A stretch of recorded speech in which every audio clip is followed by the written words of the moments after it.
Well, hello, good people. Mark Holmes here, and as always, I want to say thank you all for watching, commenting, subscribing, and being part of Joe Boo's day job. So I'm here working on this house built in 1869 or 67, and it's an old house, historic here in Harrisburg, Pennsylvania.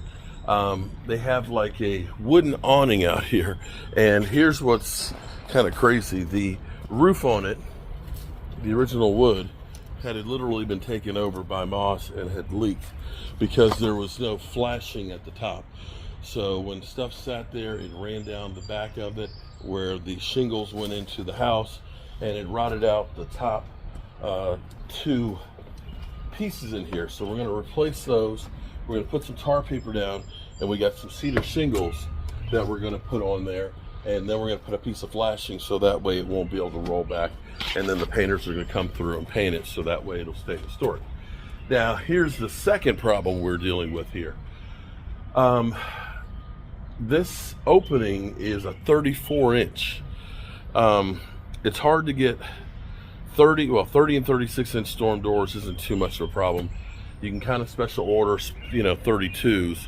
They'll cost you about $900 or so. I'm not sure that we can get a 34 inch. So here's what I'm going to actually do here, because there's a couple of issues here, because this is an old house. You can see when they changed the door here, the side door, they had to build the piece down because, of course, this is not an 80-inch tall door.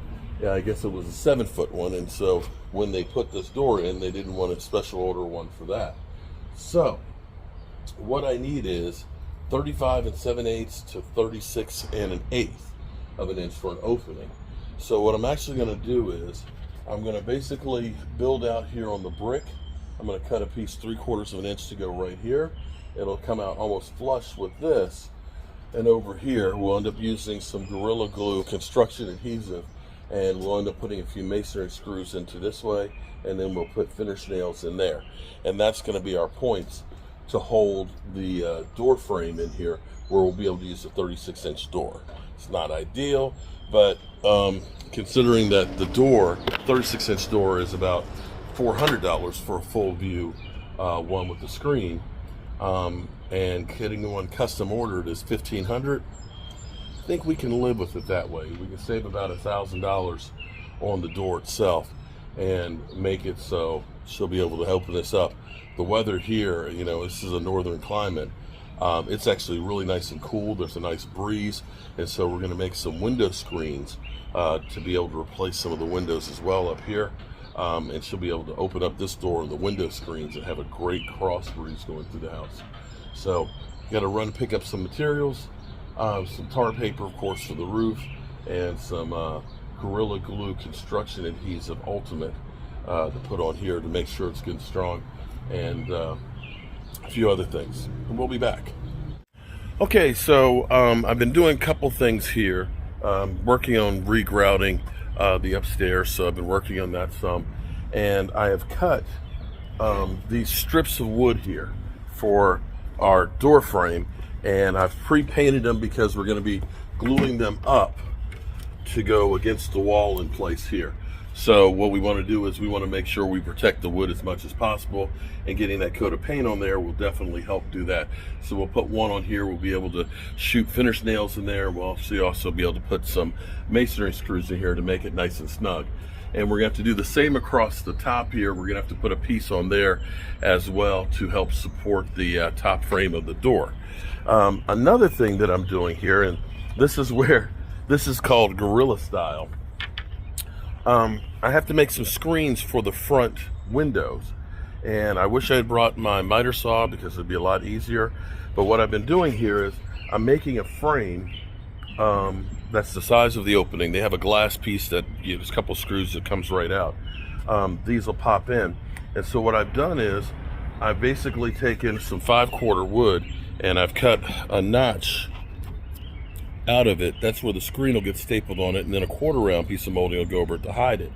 But you can see where I've gone through, and I've basically made it so that it's a lap joint here, and we'll glue it, and we'll also put 2 set screws in there as well to give it strength on it, and that will definitely make our good frame. Unfortunately, I didn't bring all the tools I need. I need to get a little framing square to make sure that it's square so it'll fit just right into the space.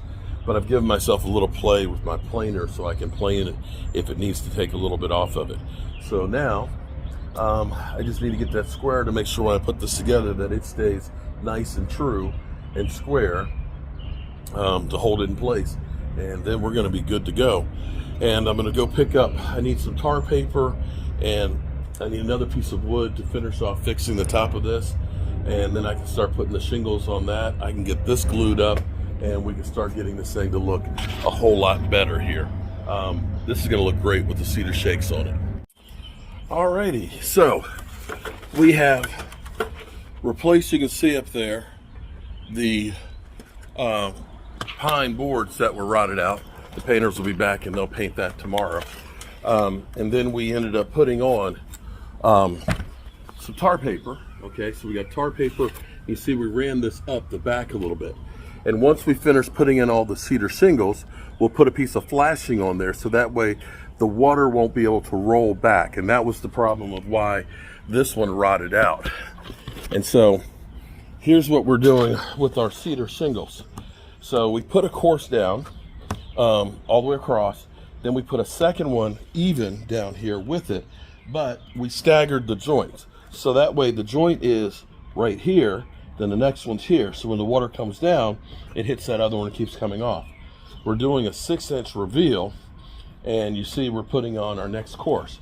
And we'll keep on doing that. Eventually, as we get up here, we're gonna have to cut those, and that's where the flashing piece will come in, which will help hold down that top row and keep that water from rolling. But definitely, it's gonna be a nice look when it's done and painted. Boy, it's been a busy day, but I'm very, very happy with our frames here. We're gonna let this dry overnight, and then we'll take out the other ones and dry fit it and make sure that they fit, because we're gonna probably have to, since they've been there forever, 150 years, they're probably not true and square. But I gave myself a little bit of extra space on here so that way I can basically scribe it and make them fit before we finish it off. But take a look up here on the ceiling, the roof. I need to get a piece of flashing to finish it off, but look at that. So we've got that short row. Hopefully we can find a flashing that's about 2x2 or 3x3, so it'll go over that last piece. We'll put a little tar and stuff on there when we put it on the wall, and we'll screw it to the wall, and that will keep this thing looking good for quite a while. The painters will be in, they're gonna paint that. I'm gonna go ahead and paint this edge here so I can try and get this door on here tonight. If I can get that door on here tonight, man, I've done a good bit of work, so I'll feel great. All right, let's get painting. Well, the good news is I got the door in. I tell you what, I love this Larson door right here. I've never used one like this one, but it's literally probably about the easiest one that I've ever had to do. Because normally you have all the pieces. It's one piece. Now you got to buy the lock separately on here, but where it attaches behind here, it's got screw places on here to screw onto the frame, and then that goes over and hides it. The only thing I'm gonna have to do is I'll need to get a little piece of molding to go over here on the edge to finish it off. But this thing is nice. Check out, that's the locks for this sucker.